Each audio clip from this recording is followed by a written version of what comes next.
राजभर जी पटना पहुंचे हैं, क्या कुछ कार्यक्रम है आपका? ये आज बिहार प्रदेश इकाई की बैठक है। आगामी विधानसभा चुनाव को देखते हुए बिहार के 38 ज़िले से लोगों को बुलाया गया है और चुनाव की तैयारी के सिलसिले में बैठक है। बिहार में आगामी चुनाव में कितनी सीटों पर लड़ेंगे आप? देखिए, हम लोग एनडीए गठबंधन में शामिल हैं। बात दिल्ली माननीय अमित शाह जी से और देश के प्रधानमंत्री माननीय अमित शाह जी, गृह मंत्री अमित शाह जी से और प्रधानमंत्री जी से, दोनों लोगों से बातचीत हुई है। राष्ट्रीय अध्यक्ष जेपी नड्डा जी से भी बात हुई, यहाँ के प्रदेश अध्यक्ष जो भाजपा के हैं उनसे भी बात हुई है, जो प्रभारी हैं, जो राष्ट्रीय संगठन मंत्री हैं विनोद तावड़े जी, वार्ता हो रही है और जल्द ही सीटों के संबंध में तय हो जाएगा। विधानसभा चुनाव है और एक बार फिर राहुल गांधी और तेजस्वी यादव बिहार में यात्रा करने वाले हैं। रक्षाबंधन के बाद यात्रा की शुरुआत करेंगे। देखिए, दोनों लोग दगे हुए कारतूस हैं।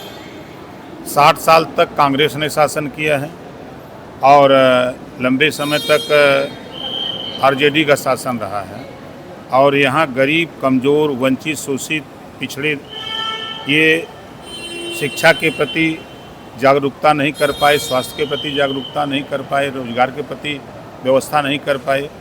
बात तो बहुत अच्छी करते हैं लोग, लेकिन बसने के लिए गरीबों को 3 डिसमिल ज़मीन तक नहीं मुहैया करा पाए। अभी हम लोग यूपी में 1000 रुपया पेंशन देते हैं और बिहार में 400 रुपया पेंशन है।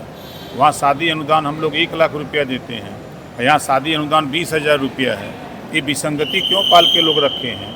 इस विसंगति को दूर करने के लिए भारतीय समाज पार्टी, हमारी फौज यहाँ आई हुई है और हम लोग जो व्यवस्था संविधान बाबा साहब डॉक्टर अम्बेडकर जी ने समता, स्वतंत्रता, बंधुत्व और न्याय पर आधारित संविधान जब लिखा है, तो फिर बिहार में भेदभाव क्यों? यूपी में सारी व्यवस्था सबको मिल रही है, तो बिहार में क्यों ऐसा भेदभाव हो रहा है? यूपी में अगर कोई गरीब बसने के लिए ज़मीन नहीं है तो सरकार अपने पैसे से खरीद करके उसको दे रही है। तो बिहार सरकार को भी चाहिए कि लंबे समय से गरीब आवास नहीं बनवा पा रहा है, अपना छत नहीं पा रहा है, तो इस व्यवस्था को करना चाहिए। अभी जैसे पंचायती राज विभाग हमारे पास है यूपी में, हमने 15 लाख गरीब परिवारों को निःशुल्क आवास, शौचालय, pension, ration card, Ayushman card, 1.25 lakh रुपया कमाने के लिए रोजगार और 15 लाख परिवार को शिक्षा, निःशुल्क शिक्षा देने का काम हम शुरू कर दिए हैं। तो वो व्यवस्था यहाँ क्यों नहीं लागू होती है? इन तमाम मुद्दों को लेकर के हम लोग जो यहाँ बिहार में हमारे प्रदेश अध्यक्ष उदय नारायण राय जी और अंजलि जी हैं और यहाँ के प्रभारी हमारे रितेश जी हैं, शालिक यादव जी हैं, हमारी पूरी टीम यहाँ मजबूती से लगी हुई है और पार्टी की विचारधारा को जन जन तक पहुँचाया जा रहा है। यहाँ बड़े बड़े कार्यक्रम हम लोगों ने, चाहे आप नेवादा का कार्यक्रम देखेंगे 50,000 की भीड़ थी, आप देखेंगे किशनगंज, अररिया, पूर्णिया, कटिहार देखेंगे तो वहाँ भी 20,000 25,000 की भीड़ हुई।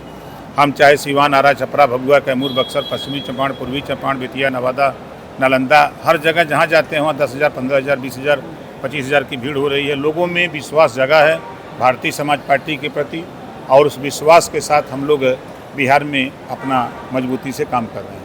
सर, एक तरफ देखा जा रहा है कि आप एनडीए में हैं और जीतनराम मांझी और चिराग पासवान के बीच खटास देखने को मिल रही है। दलितों के नेता हम, तो दलितों के नेता हम, क्या कहेंगे? देखिए, लड़ाई तो होती है, जहाँ 10 लोग रहते हैं तो टकराहट होती है और नेता वही है जिसके पीछे जनमानस हो। सबसे बड़ी बात है, कहने से किसी के नहीं होता है। एक दौर था कि सिंगल नेता हुआ करते थे, लेकिन अब वो दौर बदल गया है। अब अलग अलग नेता पैदा हो गए हैं, अलग अलग जातियों के नेता पैदा हो गए हैं।